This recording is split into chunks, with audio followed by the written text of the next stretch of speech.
Oi, boa noite. Boa noite, bom dia, como vocês preferirem. Não repara o cabelinho, que isso aqui é de menos, tá? Não tem jeito.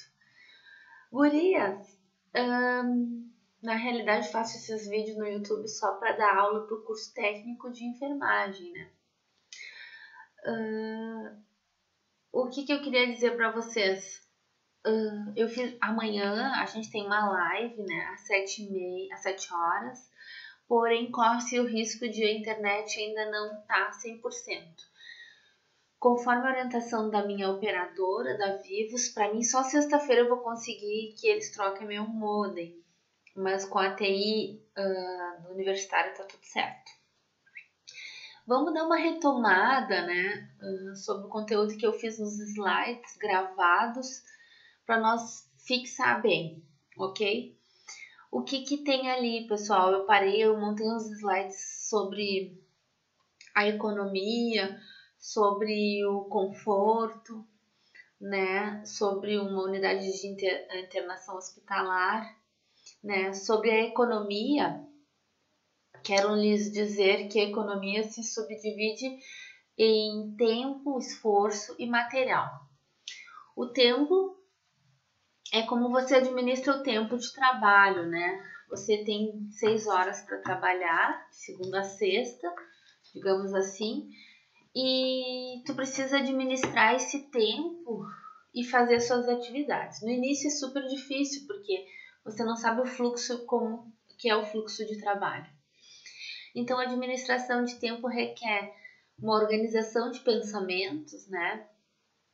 Um cronograma, vamos dizer, de atividades, começar com o que realmente é mais importante, com a medicação, em seguida sinais vitais e depois banhos, trocas de curativos, troca de lençóis, de leitos, né, de forros e demais lapidações, vamos dizer assim. Esse tempo, tá? A gente vai organizar conforme a instituição, conforme eles preconizam o trabalho ali. Conforme é o protocolo da instituição também, conforme tem também uma hierarquia ali, um gestor que vai auxiliar. Geralmente os colegas de trabalho ajudam muito, tá? O esforço, tá? Isso é uma coisa muito importante. Todo esforço que a gente faz no trabalho, como levantar um paciente, tu tem uma técnica e a gente tem que saber se cuidar. Uma técnica de dobrar, flexionar um pouco os joelhos, né, para não fazer uma força na lombar, né, pegar esse paciente pela escápula dele para virar ele mais lateral, no trocânter dele ali na região do quadril, tá? E fazendo com que a gente não cause um dano pra gente, digamos, ocupacional, né? Um acidente de trabalho, vamos dizer assim, que também se enquadra, tá bem? Que mais? Material. Toda instituição, então, ela requer, ela dispõe de materiais para nós trabalhar. Tanto material que a gente vai usar para um aparelho de pressão, um termômetro, um oxímetro, tá? Esse material a gente tem que cuidar, pessoal, porque são materiais caros, né? A gente vai manusear eles muito, um dia eles vão estragar, eles vão ter que ir para manutenção para calibrar ou fazer a troca dos mesmos. O que acontece quando a gente usa esses insumos, né? Que seria seringas, agulhas, é uma coisa que a gente tem que também cuidar, não que a gente tenha que reutilizar, a gente tem que cuidar, não fazer gastos excessivos, né? Desperdiçar, vamos dizer assim. Tá? O que acontece? A gente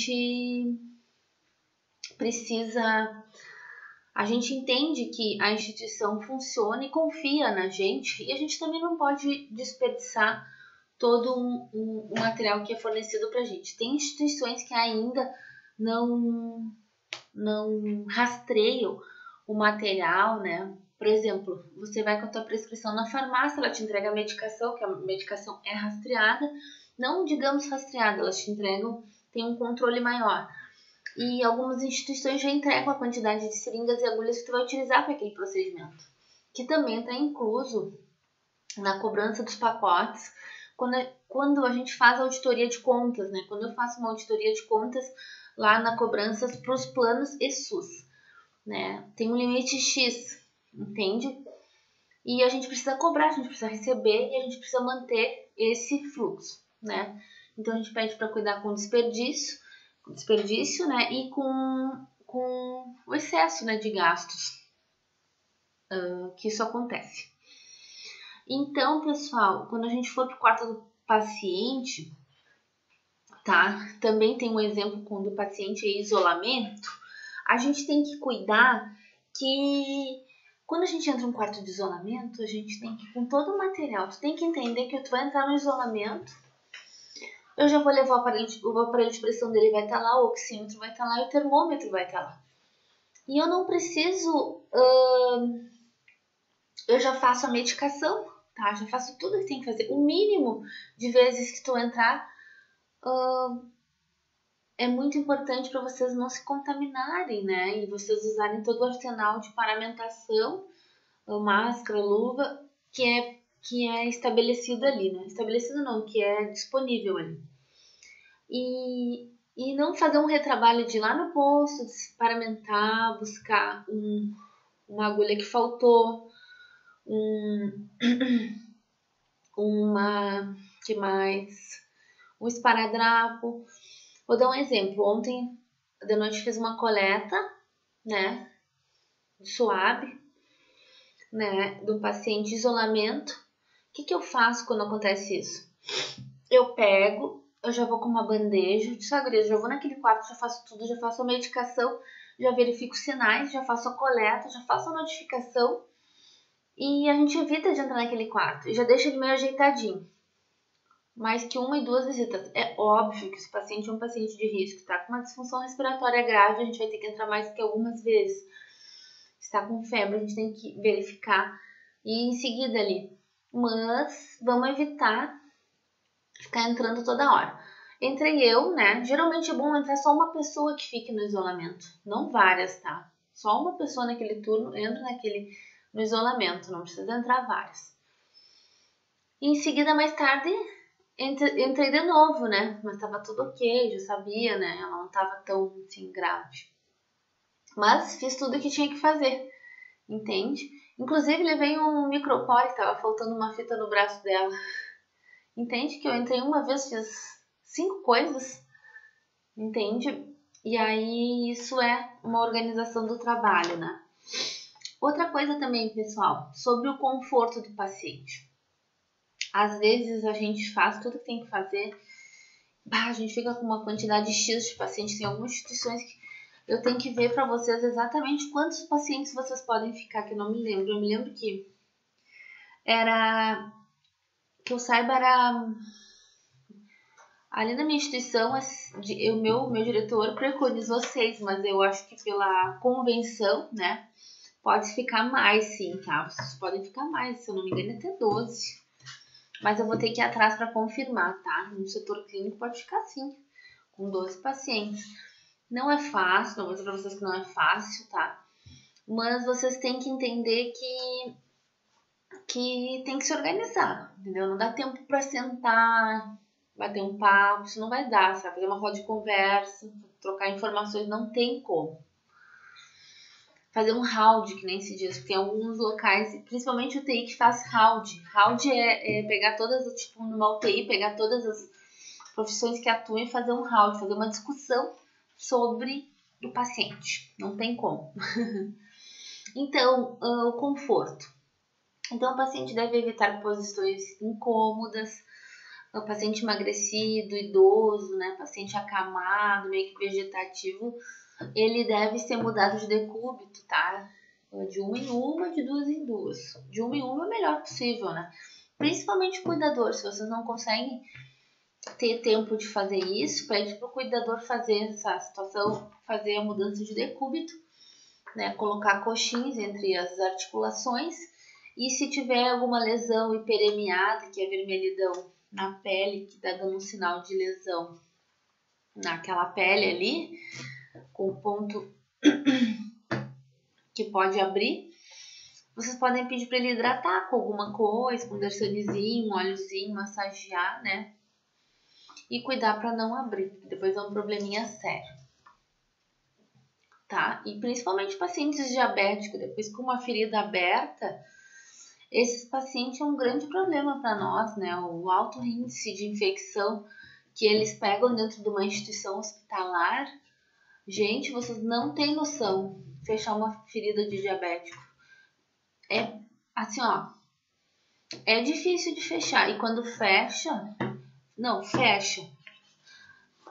Às vezes, só que assim, eles têm um alto índice de risco de amputação, tá? Por isso que tem que cuidar dessa população. É muito importante, tá? Então, assim, tudo que vai ser... Vocês têm que imaginar que o paciente está indo no hospital, vai se hospedar. E tu precisa tratar bem teu cliente. Ele é um hóspede. E outra, esse cliente que paga teu salário. Se não fosse ele vir internar, você não tinha serviço. Vocês têm que fixar isso na cabeça de vocês. E outra, foi uma escolha nossa. A arte de cuidar, a gente gosta dessa parte, a gente gosta de fazer o bem. A gente é caridoso, entende? Vocês têm que entender isso. Outra coisa também, evitar exposição desnecessária do paciente pessoal. Quando os quartos coletivos, principalmente SUS, paciente acamado, usa fralda, tá evacuando muito, tá com bastante diarreia, ele é trocado diversas vezes. Pelo amor de Deus, coloquem um biombo ali. Dividam esse paciente, mesmo que esteja só mulheres, dividam esse paciente, dividam com um biombo. Biombo é para separar, para ele não ficar exposto. A vizinha lá da frente tá olhando tu trocar a fralda, olhando as feridas do paciente. Mas quem deu ordem para essa mulher ficar olhando? Pelo amor de Deus. Vai ficar no seu quadradinho, não incomode, né? Não precisa falar assim, claro. Pede licença, coloca o biombo. Aí fala para a mulher, em respeito ao paciente, vamos colocar o biombo, né? Que ele não precisa estar exposto. Fecha a porta. Assim como eu falo para as gurias enfermeiras, vamos botar um biombo para sondar esse paciente. Por que a gente vai deixar isso aqui aberto? Que isso? Não é porque é mulher que tem que sondar ela na frente de todo mundo, entende? Assim como os homens também, né? Então, outra coisa também, a ética profissional. Gente, eu converso bastante com todo mundo, né? Só que eu entendo que às vezes tem pacientes que não gostam de conversar, né? E às vezes a gente para um pouquinho, né? Para aí um pouquinho, para de falar, né? Fala realmente o que é necessário. E só que eu pode estar fazendo chuva, pode estar fazendo sol, vou estar sempre falando bastante. Eu falo bastante. E pode estar caindo o mundo aqui na minha casa, eu posso estar com os problemas todos possíveis. Mas quando eu entro com a minha vestimenta dentro do hospital, eu deixei tudo fora do hospital, meus problemas particulares. Eu não levo para dentro do hospital, eu nunca levei. Graças ao bom Papai do Céu. Isso é muito importante porque é outra situação, né? Acaba que eu entro dentro do hospital, quando eu saio do hospital eu vejo que o meu problema é mínimo. As pessoas que estão lá estão lutando pela vida e eu estou me queixando por uma coisa que é particular, de repente financeira, né? Umas coisas que dê para resolver, que não sejam questões relacionadas à saúde. Enfim, eu estava falando sobre a ética profissional e é sobre a ética profissional ali, diz que a gente tem que evitar fazer comentários. Ai, pelo amor de Deus, não entrar na vida do paciente. Eu não gosto muito desses comentários da vida do paciente, saber da vida do paciente, falar da vida do paciente. Ai, o que a gente quer? Não tem trabalho suficiente para fazer, tem que estar cuidando da vida dos pacientes, né? E ter perfil, né? E ter educação para entrar no quarto do paciente. Bom dia, boa noite, obrigado. Se precisar, estar à disposição e deu, né, pessoal? Claro que a gente acaba criando um vínculo, é maravilhoso. Eu não sei, eu falo isso, mas eu já recebi vários presentes de paciente para mim, que meus melhores presentes é sacola de legumes, não sei o quê. Isso é tão legal, né? Porque se são exemplos de pessoas bem humildes, bem queridas, das suas plantações, né? Eu fico muito contente com isso. Também recebi alguma coisa, assim, sabe? De troca de gesto de carinho, assim. Aí vamos voltar aqui sobre o profissional, então. O profissional, então, tem que cuidar, prevenir as doenças ocupacionais, que é aquela questão que eu falei para você sobre levantar com um mau jeito um paciente, levantar um paciente, tirar um paciente da maca, colocar um paciente para fazer um raio-x, encaminhar sozinho. Geralmente, quando tem instituições que, às vezes, quando tem técnicos homens, é muito bom, porque eles são bem mais fortes que nós, não desmerecendo a mulher, né? Mas faz uma diferença um profissional homem, né, na área da saúde, porque eles têm mais força, né, para carregar, assim, essa parte. A gente tem que usar, então, pessoal, o vestuário adequado, que é os EPIs ou o uniforme que talvez alguma instituição possa fornecer, ou o seu próprio uniforme, que geralmente do técnico é a calça branca e o jaleco branco, né, o enfermeiro o jaleco azul e a calça branca. Bom, a unidade de internação, então, é o local que vai atender as necessidades pessoais das pessoas doentes, né? A organização é feita dependendo do tipo de paciente, tá? A doença e o tratamento, né? E alguns componentes básicos em qualquer tipo de internação. Tem componentes básicos em qualquer tipo de internação, vamos dizer assim. O quarto pode ser, ele pode ser individual, coletivo,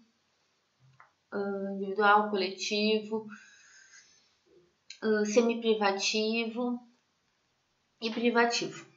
Esses quartos geralmente são quartos de plano, né? Privativo geralmente é ou um plano top, assim, muito bom, ou um paciente privativo que pague, né? Algo mais. E tem as enfermarias, né, que são destinos de internação de 4 ou mais pacientes. Elas têm que ter de 1 metro de distância da cama de outro paciente, né, que é esse isolamento assim. E também tem a sala de prescrição, tá, onde a equipe maneja o prontuário e prescreve, né, do paciente. Vinculada, geralmente, bem coladinho, vem o posto de enfermagem, tá? Que é o preparo e estoque de medicação e material, sala de utilidades, local onde se mantém todo o material utilizado em perfeito estado, condições para o paciente. Geralmente essa sala de utilidade é uma sala que tem equipamentos de bomba de infusão para colocar as medicações mais controladas, né? Tem lençóis, deveria de ter nessa salinha também colchões piramidal. Colchão piramidal a gente usa geralmente quase todos os pacientes internados idosos, né? Ele dá um leve apoio na questão de úlcera de pressão, né? Que mais? Alguns lugares armazenam estoquezinho de material, soro, né? Nessa sala de utilidades. Enfim, temos também o expurgo. O expurgo é onde é todo o material contaminado. Lá geralmente vai ter todas as cores dos lixos e a separação correta. Você vai identificar bem fácil, vai estar descrito na parede, conforme estabelecido a Anvisa, né, a Vigilância Sanitária. E ali vai estar bem descrito conforme vai ali. Também você pode colocar Vocês podem pegar, pessoal, e quando vocês forem usar uma bacia, uma cubarrinha para o paciente, depois do banho, dar uma passada leve de aguinha e deixar ali para o pessoal da higienização fazer a limpeza terminal, que nem se diz, né? Enfim, o que acontece? A gente conversa sobre isso, eu tô imaginando, tô falando, mas eu tô imaginando, tá? Eu tô acompanhando a apostila, tá, pessoal? O que eu quero dizer pra vocês sobre tudo isso? Que quando a gente tá dentro do hospital, tá? A gente tem que ter noção que o nosso serviço, a gente não trabalha sozinho. A gente trabalha com a equipe de enfermagem, mas tem o pessoal da higienização, que eles... Não é porque o pessoal da higienização que a gente não possa fazer alguma coisa, que a nossa mão vai cair, né? Ah, mas eu sou da enfermagem, eu não sou da higienização pra... Tem um vômito ali no chão, eu não vou limpar, não sou da higienização. Tá, mas tu não é da higienização, mas a pessoa sujou todo aquele lençolzinho ali, tu pode muito bem botar aquele lençol em cima para não ficar exposto até o pessoal quando se liberar vir limpar. Não é que vocês vão fazer isso sempre, tá? Vocês têm que entender que a gente nunca pode subestimar ninguém, né? Não é que é porque o pessoal da higienização é da higienização e a gente tem que informar que a gente é melhor que eles, tá? Né? A gente, na realidade, a gente é igual, todos nós somos iguais, né? Médicos, enfermeiros, técnicos. O que modifica a gente é a questão do...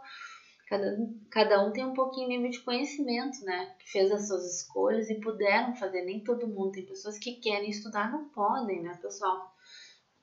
Então, é isso, a gente tem que ter um pouquinho de noção. O que mais que a gente vai falar aqui, pessoal? Eu queria dizer para vocês sobre as rotinas hospitalares, tá? Na verdade, eu dei um baita pulo aqui, né? Eu dei um baita pulo na apostila, que minha apostila não tá grampeada. Aí dei um salto aqui de outro jeito. Bom, vamos mesmo assim seguir. Vamos falar então as rotinas hospitalares. Tá. Na internação do paciente. A internação do paciente na unidade de saúde pode ser pela emergência ou ela pode ser pela recepção. Isso pode ser pela recepção, que seria uma situação mais eletiva. Eletiva quer dizer que é um paciente que não é risco, né, neste momento. Quando ele entra pela emergência, ele é trazido para um serviço de a unidade móvel, né, que seria um ambulante, ou por os próprios meios que o familiar percebe que ele está muito mal. Às vezes o paciente passa num consultório e recebe uma guia de internação pelo médico e encaminhado eletivo pela recepção. Esse paciente vai ser conduzido para sua internação e vai receber as orientações ali pela recepção, conforme deve ser, como é que funciona a rotina do hospital, né? E o que acontece, pessoal? O que acontece? A indicação, né? Ela necessita de uma atenção de cuidado de um profissional de saúde. Em alguns casos, a internação acontece para a realização de exames, rotinas eletivas, para uma melhora clínica, né? A pessoa apresentou uma parte investigativa, está apresentando alguns tipos de situações, o médico desconfia alguma coisa e faz uma internação para fazer uma investigação. Tá? Isso, geralmente, a indicação é pelo médico, né? Passou pelo médico, tu não vai conseguir internar pelos teus meios próprios, tem que passar pelo médico. Tem 3 tipos, tá? A voluntária, involuntária e a compulsória. A voluntária, o próprio paciente solicita a sua internação, geralmente ele pede para o médico para internar, né? Solicita, gostaria de internar. Involuntária, quando o paciente não quer, não tem condições e outra pessoa faz sua internação, por exemplo, um familiar vem e faz a sua internação. E a compulsória acontece quando é determinado pelo Poder Judiciário. Isso é muito interessante. Um exemplo de compulsório, o paciente precisa ser internado numa clínica psiquiátrica, não quer internar, ele não tem condições de decidir, porque ele está numa situação bem grave, desorientado, confuso, não sabe nem o que está acontecendo, e ele precisa ser internado para fazer uma investigação psiquiátrica, descobrir um diagnóstico da doença dele e dar os segmentos do tratamento. Na admissão hospitalar, pessoal, o que acontece? Tem as regras gerais, né? E essas regras gerais pré-estabelecida pela instituição, isso existe em protocolo, cada instituição tem a sua e isso é fornecido pela recepção. A recepção vai lá, geralmente é pela recepção, a recepção passa toda a informação, quando a pessoa está fazendo a internação, passa todo o funcionamento do hospital, né? E as orientações, tá? Como os horários de banho, refeições, visitas médicas, repouso, recreação, serviços religiosos e pertences pessoais necessários. Esses itens citados na apostila de vocês geralmente parecem ser itens de psiquiatria, porque horários de banho marcados é com horários de mais serviço psiquiátrico aparece ser, sabe? Mas nós, geralmente o hospital obedece a terceira parte, assim, banho acontece geralmente só depois de medicar e depois de ver os sinais vitais. Não tem como ser na entrada do turno um banho, sabe, pessoal? Isso aí é um plano 3, vamos dizer assim. Tá? As refeições, então, tem horário predestinado fixo, geralmente nunca é meio-dia, sempre é 11 horas, a janta nunca é, a janta geralmente é umas 18 horas, né? Recreação, tem alguns lugares que tem recreações, né? Mas que seria geralmente em clínicas psiquiátricas tem. Outra coisa também queria dizer para vocês, na admissão na unidade de internação, o paciente, nesse momento, ele está bem ansioso, ele está perdido, fora do seu ambiente familiar, né? A gente deve lembrar que a gente, quando é profissional da saúde, a gente tem que saber como lidar com essa pessoa, né? Como tratar ela, com educação, né? Não piorar a situação dela. Mas isso não acontece, eu nunca presenciei, assim, alguém falar alguma coisa meio deixar o paciente pior, sabe? Isso é uma coisa que a gente tem que se ligar, não dá para falar qualquer coisa, né, para um paciente que vai internar ou, tipo, se ele tem uma doença grave, colocar ele mais para baixo, né, deixar ele... Tu sabe que o paciente é grave, que, tipo, não tem cura a doença dele, mas você tem que ter um super jogo de cintura para tratar bem esse paciente e colocar ele para cima. Isso eu acho que é uma missão muito importante da enfermagem, né? E dar um maior apoio para ele e para a família, né? E outra, nunca discutir com o paciente, né, pessoal? Nunca batam boca com o paciente. Gente, vai acontecer quando vocês estiverem numa instituição hospitalar, geralmente se é da cidade de vocês, chegar uma pessoa que você não se dá bem, não conversa, nem tem bola. Trabalhem normal, tratem o melhor possível. De repente é um momento, né, de um resgate aí, né? De um resgate, de poder se afinizarem, acertar algumas coisas que não estão certas, né? E a gente é ser humano, né? Todo mundo é passível de erro, né? Todo mundo erra.